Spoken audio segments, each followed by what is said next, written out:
हमारी तरह के लोग जो दिन रात लगे हुए हैं, तो इसमें हमारा हासिल क्या है? हमारा हासिल है जेल, किसी रोज हमारे साथ मारपीट, कि जैसे आप आटा खरीदते हैं, जैसे आप सब्जी खरीदते हैं, जैसे आप तेल खरीदते हैं, वैसे ही आप अपनी मीडिया में भी इन्वेस्ट करें। आपको लग रहा होगा कि मीडिया खत्म हो जाएगा और हम चलते रहेंगे, हमारी नौकरी चलती रहेगी, हमारा रोजगार चलता रहेगा, हमारे सपने चलते रहेंगे। ये नहीं होने वाला, और इसलिए ये जरूरी है कि एक संगठित कोशिश हो। हमारा मीडिया अभी तक खड़ा होने के बारे में, खड़ा करने के बारे में सोचा नहीं, तो इसलिए नहीं कर रहे हैं कि इसमें हमारा कोई फायदा है। हम इसलिए कर रहे हैं कि समाज का फायदा हम देख रहे हैं। हम लोग बहुत खतरनाक दौर में बात कर रहे हैं। एक नया कानून बन रहा है सोशल मीडिया को लेकर, जिसमें हम जो बोलेंगे उस पर कोई भी शिकायत कर सकता है।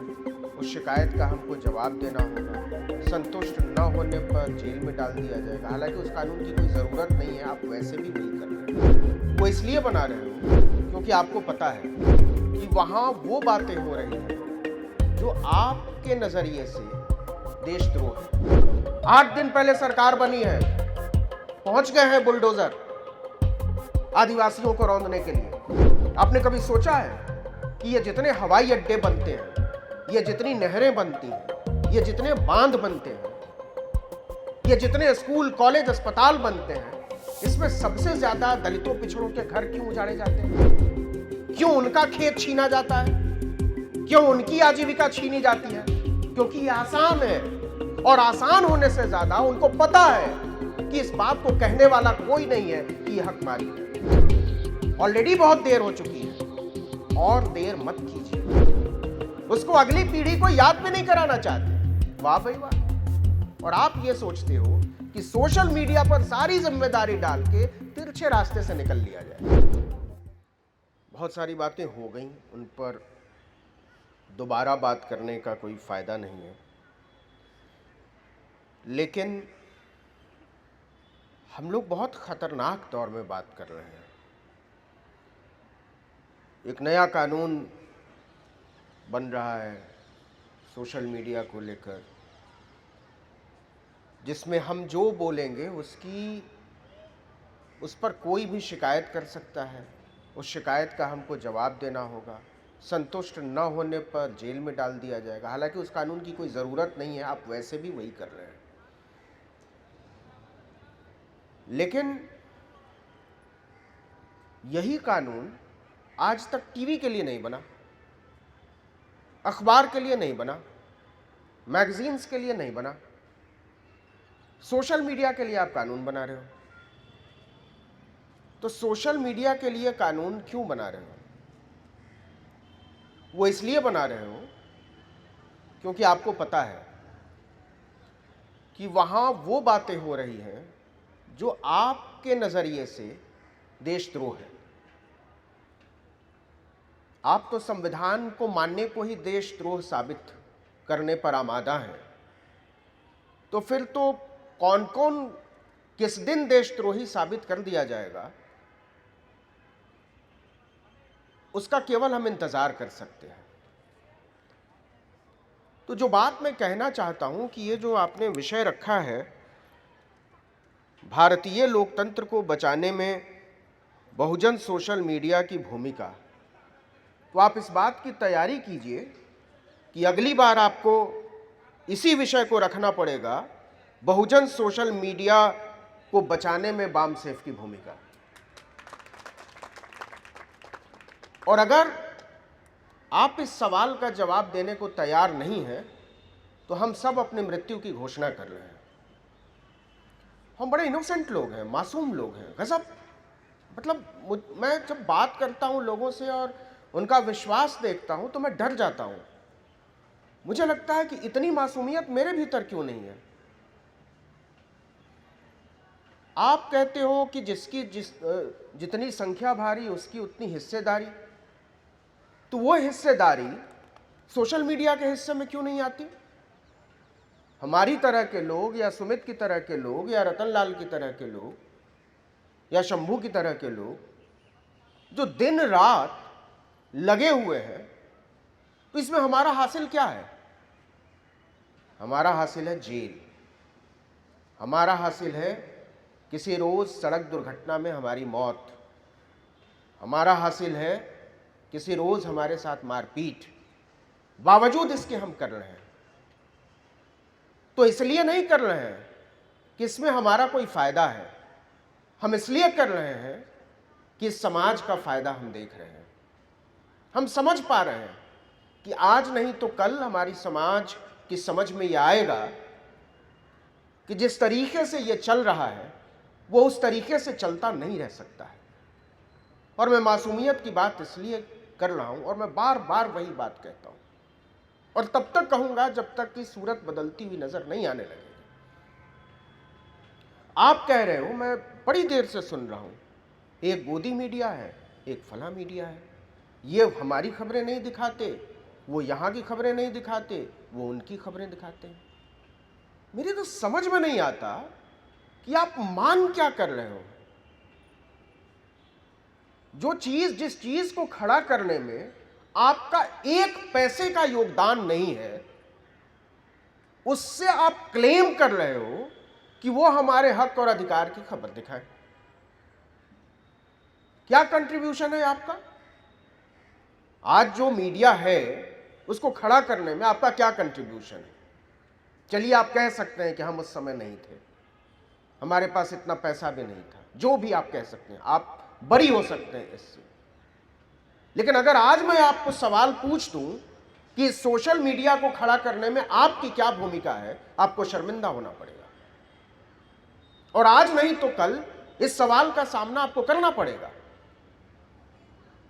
और इसलिए करना पड़ेगा कि ये सब, हम लोगों को अक्सर फोन आते हैं कि आप फला जगह चले आइए, आज इस कार्यक्रम में। आपको पता है कि दिन भर हम लोग अपना खराब करते हैं, तब जाकर एक कार्यक्रम में जाने की गुंजाइश निकालते हैं, 25 बार सोचते हैं, क्योंकि आपको लगता होगा कि मोबाइल फोन खोलकर और बोल देने से सब चीजें बड़ी धड़ल्ले से चल रही हैं। नहीं चल रही हैं और नहीं चलेंगी।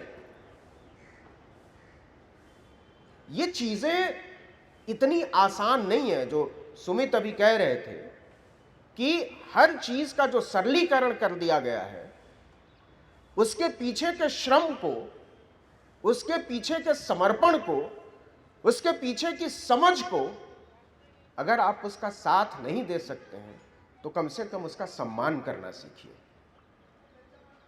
क्योंकि बिना इसके कुछ भी नहीं चल पाएगा। और ये बात सच है कि हमारी लड़ाई जो है ना, वो बड़ी पूंजी से है, वो बड़ी ताकत से है, और वो एक संगठनात्मक शक्ति से है। आप देख लीजिए अपनी ताकत, कितने लोग हैं।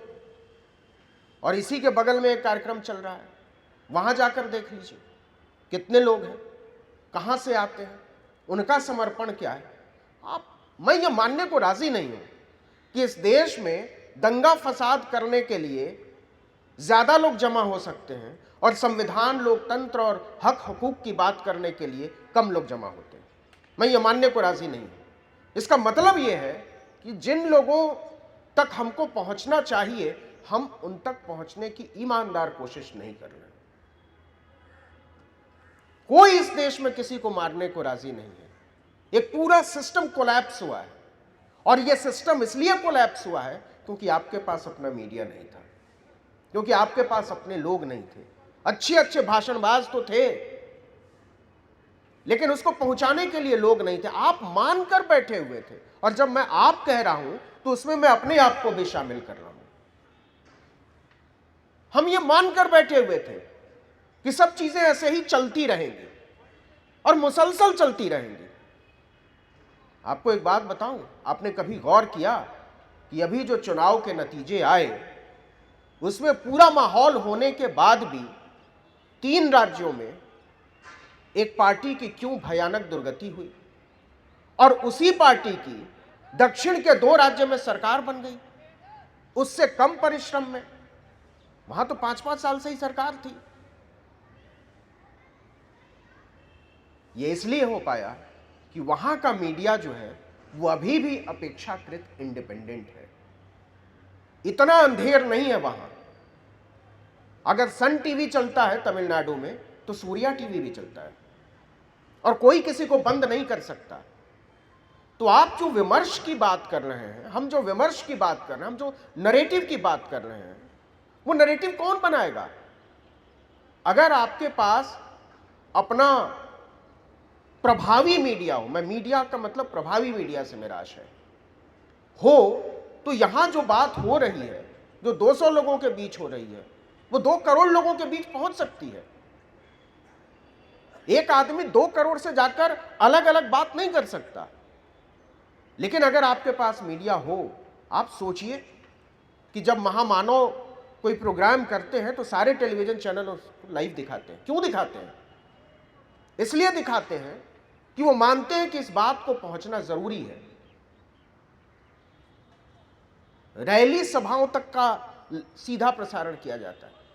आपके पास कोई ऐसा सिस्टम है क्या? और यह बात मैं इसलिए भी कह रहा हूं कि यह सिस्टम अगर खड़ा नहीं हुआ है तो अभी भी सोचने की जरूरत है कि यह सिस्टम खड़ा क्यों नहीं हुआ है।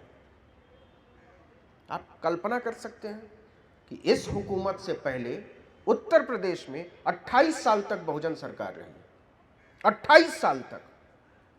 तो किसने रोका आपको? किसी ने रोका क्या? बिहार में अभी भी है, वहां और ज्यादा लंबे समय से। तो किसने मना कर दिया? इसका मतलब यह है कि आपकी नीयत में खोट है, आप करना ही नहीं चाहते।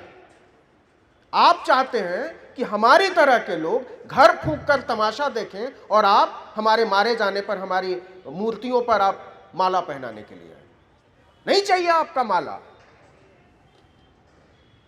आपकी संवेदना नहीं चाहिए।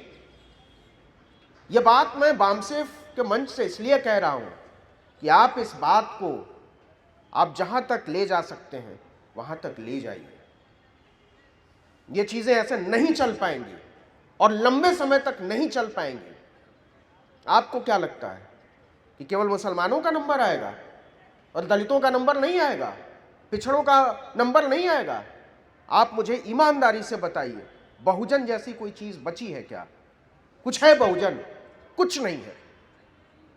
जातियों में बटा हुआ समाज है और उस बहुजन का सबसे बड़ा तबका इस समय आरएसएस के साथ शिफ्ट हो चुका है।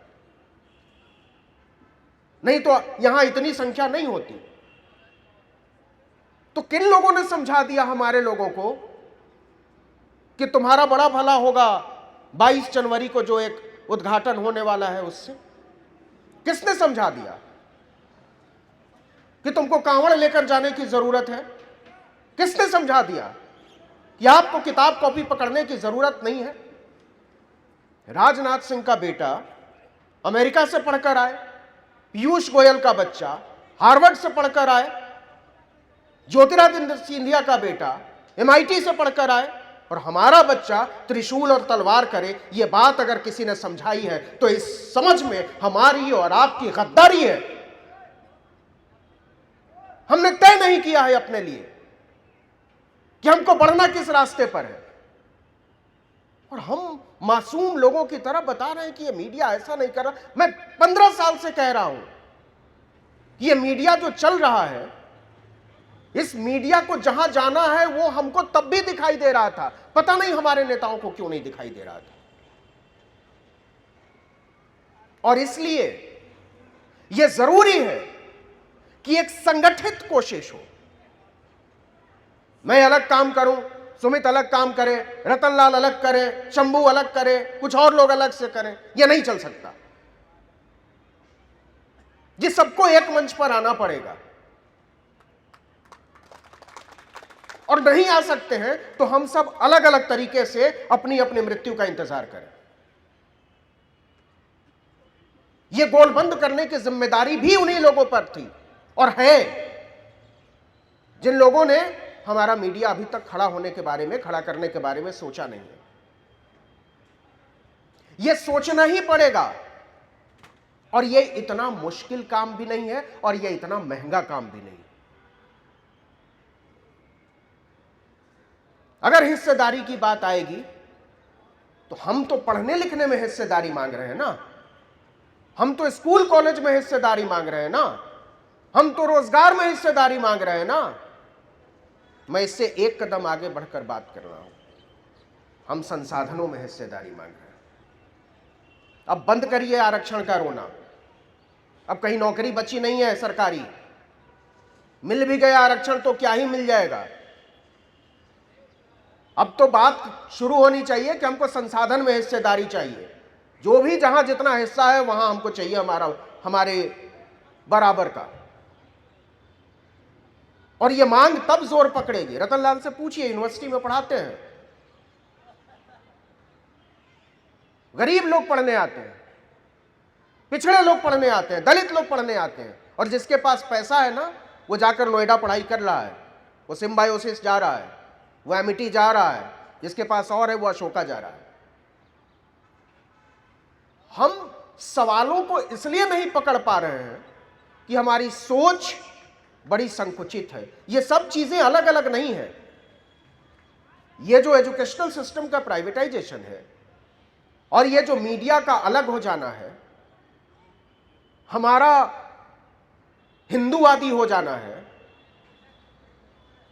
तर्क विरोधी हो जाना है, ये सब एक दूसरे से मिली जुली चीजें हैं, एकदम ऐसे आप अलग नहीं कर पाएंगे। इसलिए जरूरी है कि जैसे आप आटा खरीदते हैं, जैसे आप सब्जी खरीदते हैं, जैसे आप तेल खरीदते हैं, वैसे ही आप अपनी मीडिया में भी इन्वेस्ट करिए। यह तय होना चाहिए कि 100 रुपए कमाने वाला आदमी 1 रुपया अपनी मीडिया खड़ा करने के लिए भी देगा। और जिस दिन यह हो जाएगा उस दिन भारत का सबसे बड़ा मीडिया संस्थान खड़ा हो सकता है। यह मुश्किल काम नहीं है और असंभव तो हरगिज नहीं है, लेकिन जैसा मैंने थोड़ी देर पहले कहा कि इसके लिए संगठित कोशिश करने की जरूरत है। और संगठित कोशिश तब शुरू होगी जब संगठित नियत होगी, जब हम मानना शुरू करेंगे कि ये लड़ाई जो है हमारे अस्तित्व से जुड़ी हुई है। मैं आपको एकदम साफ बात कह रहा हूं कि अगर आपका मीडिया नहीं बचेगा तो आप भी नहीं बचेंगे। आपको लग रहा होगा कि मीडिया खत्म हो जाएगा और हम चलते रहेंगे, हमारी नौकरी चलती रहेगी, हमारा रोजगार चलता रहेगा, हमारे सपने चलते रहेंगे। ये नहीं होने वाला है। और एक आखिरी बात जो मैं कहना चाहता हूं कि ये जो घर फूंक तमाशा देखने वाले लोग हैं ना, ये होते हैं, ये होते नहीं रहते हैं। आप गिन लीजिए, आप गिन लीजिए अपनी तादाद, और उन लोगों को भी गिन लीजिए जो आपकी बात कर रहे हैं, जो आपकी मुश्किलात की बात कर रहे हैं। हो गया ना हसदेव अरण्य, बगल में छत्तीसगढ़, 8 दिन पहले सरकार बनी है, पहुंच गए हैं बुलडोजर आदिवासियों को रौंदने के लिए। तो किसका किस दिन नंबर आएगा, यह तारीख हम और आप नहीं तय करेंगे। यह तारीख जो लोग तय करेंगे उनका मीडिया बता रहा है कि विकास के लिए जरूरी है। आपने कभी सोचा है कि ये जितने हवाई अड्डे बनते हैं, ये जितनी नहरें बनती हैं, ये जितने बांध बनते हैं, ये जितने स्कूल कॉलेज अस्पताल बनते हैं, इसमें सबसे ज्यादा दलितों पिछड़ों के घर क्यों उजाड़े जाते हैं? क्यों उनका खेत छीना जाता है? क्यों उनकी आजीविका छीनी जाती है? क्योंकि ये आसान है, और आसान होने से ज्यादा उनको पता है कि इस बात को कहने वाला कोई नहीं है कि यह हकमारी है। जब तक यह हमारी समझ में आएगा, ऑलरेडी बहुत देर हो चुकी है, और देर मत कीजिए। एक संगठित कोशिश, और जब मैं संगठित कह रहा हूं तो केवल लोगों की संगठित नहीं, केवल पत्रकारों की संगठित शक्ति की बात नहीं कर रहा हूं, यह सामूहिक तौर पर राजनीतिक चेतना की संगठित शक्ति होनी चाहिए। और जब तक यह चेतना संगठित नहीं होगी, तब तक कोई बदलाव हमको होता हुआ नजर नहीं आएगा। हमारी स्थिति यह है कि आज अगर हम कुछ लगाते हैं तो कल से पूछने लगते हैं कि इसका फायदा क्या हो रहा है। किसी ने सोचा था, आपको पता है 5 जन्य नाम का जो अखबार है, जो पत्रिका है, वो 77 साल से निकल रही है। 77 साल से। 2 साल पहले उन्होंने मनाया है अपना हीरक जयंती। तो 50 साल तक तो साफ ही इस देश में सरकार नहीं थी ना भाई उनकी। स्वदेश नाम का अखबार जो ग्वालियर से निकलता और जिसके संपादक अटल बिहारी वाजपेयी हुआ करते थे, कोई सरकार नहीं थी, ऑर्गेनाइजर। लेकिन उन्होंने बचाया 75 साल तक और इंतजार किया। जैसे उन्होंने अपने आप को बचाया, उससे ज्यादा ताकत से उन्होंने अपनी मीडिया को बचाया, क्योंकि उनको पता था कि हम जो करने जा रहे हैं उसके तीर तलवार यही है, इसी को बचाना है। मैं छोटे छोटे उनके प्रकल्पों की बात नहीं कर रहा हूं, लेकिन हम क्या बचाते हैं? हमने मूक नायक बचा लिया क्या? हमने प्रबुद्ध भारत बचा लिया क्या? हमने जस्टिस बचा लिया? हमने समता बचा लिया? नहीं बचा पाते। बचा नहीं पाते सो अलग बात है, उसको याद भी नहीं रखना चाहते, उसको अगली पीढ़ी को याद भी नहीं कराना चाहते। वाह भाई वाह। और आप ये सोचते हो कि सोशल मीडिया पर सारी जिम्मेदारी डाल के तिरछे रास्ते से निकल लिया जाए कि जी सोशल मीडिया वाले नहीं कर रहे हैं, आपको करना चाहिए। अच्छा, तो हम ये करते रहें, इसमें आपका योगदान होना चाहिए। जिस दिन और इसलिए केवल नहीं होना चाहिए कि कुछ ज़रूरतें हैं, इसलिए होना चाहिए कि आप जब कंट्रीब्यूट करेंगे तो आपको लगेगा कि ये आपका मीडिया है। आप जब अपने बच्चे की पढ़ाई की फीस भरते हैं ना, और वो जब कुछ करता है तो आपको एक गौरव बोध होता है, आपको लगता है कि आपने इसको यहाँ तक पहुँचाया है, इसमें आपका कंट्रीब्यूशन है। तो हम आप सब लोगों को आमंत्रित कर रहे हैं, और उन तमाम लोगों को जो हमारी आवाज़ सुन रहे हैं, उन तमाम लोगों को जो हमारी आवाज़ समझ रहे हैं, कि आइए कंट्रीब्यूट करिए और महसूस कीजिए कि ये काम जो हो रहा है, ये दरअसल इसमें आपकी भी भूमिका है। ये काम कोई नवीन कुमार नहीं कर रहा है, ये काम कोई सुमित नहीं कर रहा है, ये काम दरअसल आप कर रहे हैं। हम आप ही की नुमाइंदगी कर रहे हैं, बस आपकी जुबान बोल रहे हैं, बस आपके दिल की बात समझ रहे हैं, बस। और जिस दिन इतनी छोटी सी चीज हो जाएगी, ये छोड़ दीजिए सोशल मीडिया, एकदम नया मीडिया बन जाएगा, मेन स्ट्रीम मीडिया बन जाएगा, अखबार निकलने लगेंगे, टीवी के चैनल शुरू हो सकते हैं, सब हो सकता है। लेकिन ये तब हो सकता है जब हम और आप और वो तमाम लोग जो वैचारिक तौर पर एक दूसरे के सुख दुख के साझीदार हैं, वो वाकई महसूस करें कि ये काम होना चाहिए। आपने बुलाया, सुना, बहुत बहुत शुक्रिया। जय भीम। साथियों, अगर आपको द न्यूज वीक का काम पसंद है और आप चाहते हैं कि हम यूं ही अम्बेडकरवादी पत्रकारिता करते रहें, तो हमारी आर्थिक मदद जरूर करें। आप अपनी स्क्रीन पर दिखाई दे रहे इस QR कोड को स्कैन करें और न्यूज वीक फाउंडेशन के खाते में अपनी दान की राशि भेजें। QR कोड के अलावा आप UPI के जरिए भी मदद कर सकते हैं। आप हमारी UPI ID newsweek@yes bank पर भी मदद भेज सकते हैं। इसके अलावा आप हमारे अकाउंट में भी मदद भेज सकते हैं। खाते का नाम है Newsweek Foundation, account number है 02358800000640। IFSC कोड है YesB000235। बैंक का नाम यस बैंक है और ब्रांच है नेहरू पैलेस, दिल्ली। आप डोनेशन के एवज में इनकम टैक्स में भी छूट पा सकते हैं। डोनेशन की रसीद पाने के लिए ट्रांजैक्शन का स्क्रीनशॉट हमें भेजें। टाइप करें डोनेशन स्पेस आपका नाम और हमें 8595794224 पर व्हाट्सएप करें।